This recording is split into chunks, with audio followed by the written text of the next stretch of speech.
today. It's a red, white, support the blue flashback weekend. Flashing back to our favorite interviews with those that have put their lives on the line for their fellow citizens. The Hidden Killers Podcast.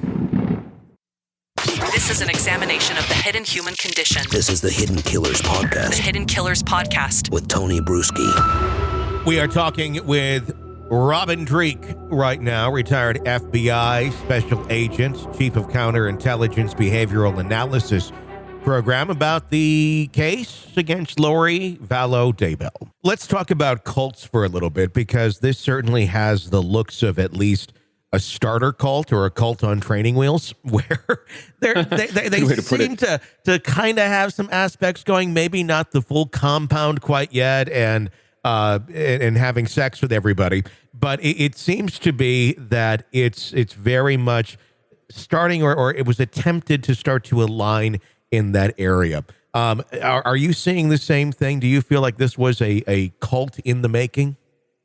Yeah, there's no doubt. And again, I'm not a cult expert. I'm getting read up on it right now. There's some great content out there about it, but it is definitely a cult in making.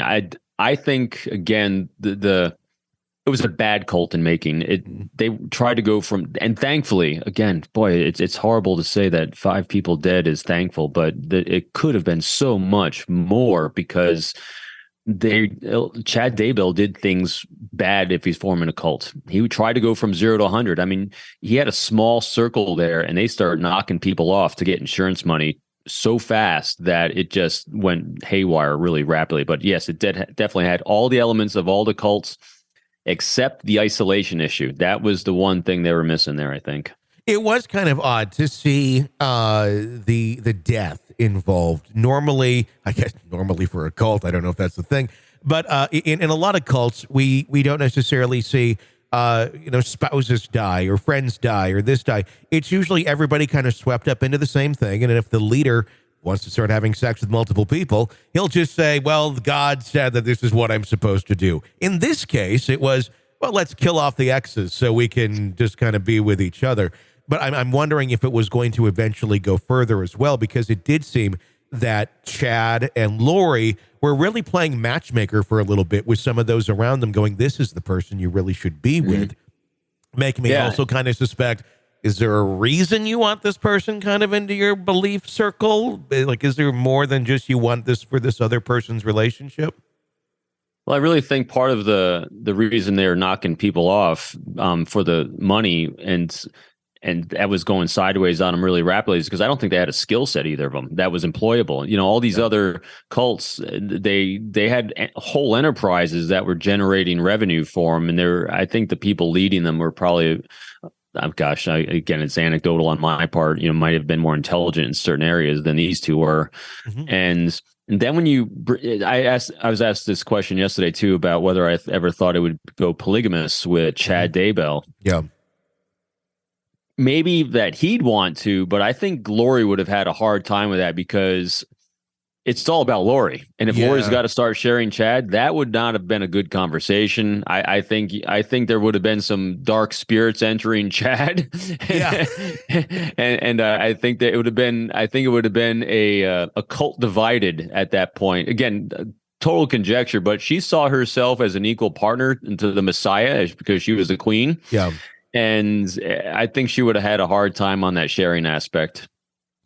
What were some of the things that were done wrong? What made this not get into a more traditional cult aspect, if you will? I mean, obviously they picked up their town. Rexburg, Idaho was where it was all supposed to be going down at. They started to gather some friends to come. Even there was the attempt of recruitment in Hawaii with Lori visiting one of her friends out there, telling her, you should just leave your kids. You've done your part. Why don't you come back to Rexburg with us?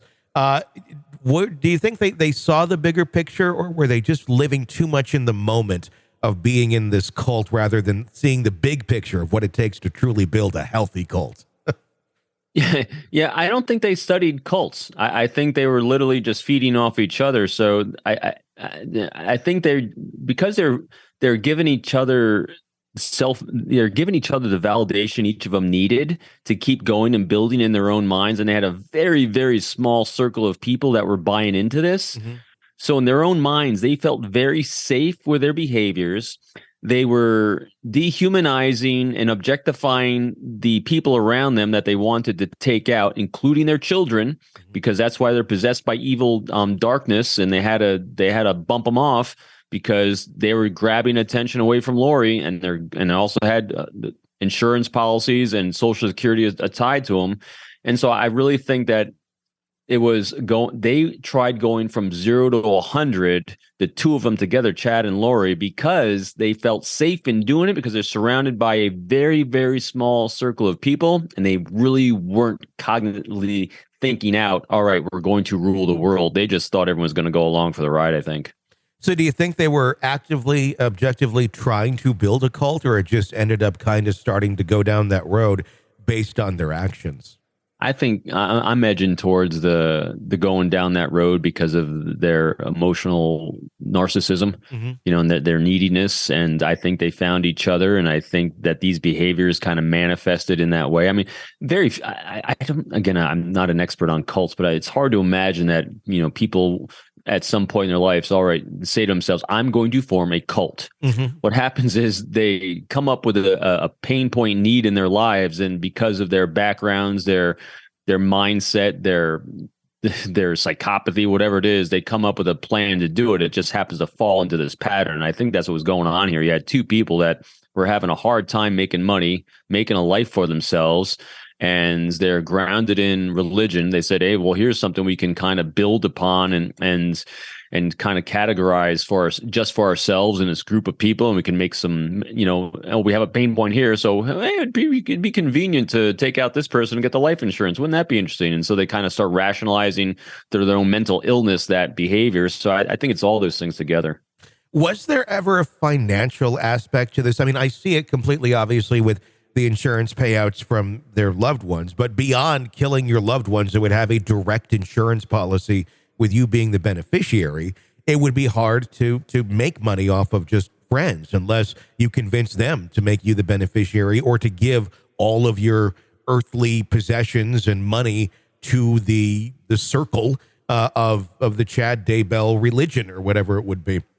Was it ever going to go that way, you think? Was it starting to go that way of let's somehow, get the people's goods and money as well? Didn't seem to, did it? No. It doesn't seem to. I mean, it literally seems like their business enterprise was taking people's insurance money. Yeah. And that's what was their undoing. They did not have a business plan for their cult. Their business plan was, we're just going to bump people off that are full of dark spirits and take their insurance money. And it's convenient that the only people that got bumped off are the ones with insurance money. I just do not think they were that bright. Does that make them more bumping off people for the insurance money? Does that make them more invested in their belief system as if it's real because they're not seeing it as they're bumping people off for insurance money? They're killing demons. And then the added benefit happens to be that there was insurance money attached? Or does it make it more nefarious where they knew damn well what they were doing to get that insurance money and they were just putting up a front the whole time? I think by the end, they're in such a delusion that they're completely in delusions about why they were doing it. It's so rational. In other words, I bet you this. I bet you if you put both of them on a polygraph and asked them why they did it, they would pop saying that they're completely 100% truthful in the fact that they believe they're exercising demons to get that money. Because I think they started believing that lie that they told themselves to rationalize that behavior. And again, we become what we consume. And if you keep consuming that negative thought process, it really becomes who you are. Well, if anyone out there wants to start a cult, use this interview as a lesson in what not to do. And yeah, no kidding. We wish you luck. What a mess they are. This is an examination of the hidden human condition This is the Hidden Killers Podcast. with Tony Brueski. Robin Drake, retired FBI special agent, chief of the Counterintelligence Behavioral Analysis Program. His website, peopleformula.com. He's also a best-selling author. Check out some of his work. My name's Tony Brueski. Press subscribe wherever you download podcasts. You don't miss any breaking updates or discussions on the cases we're following for you. Stay with us.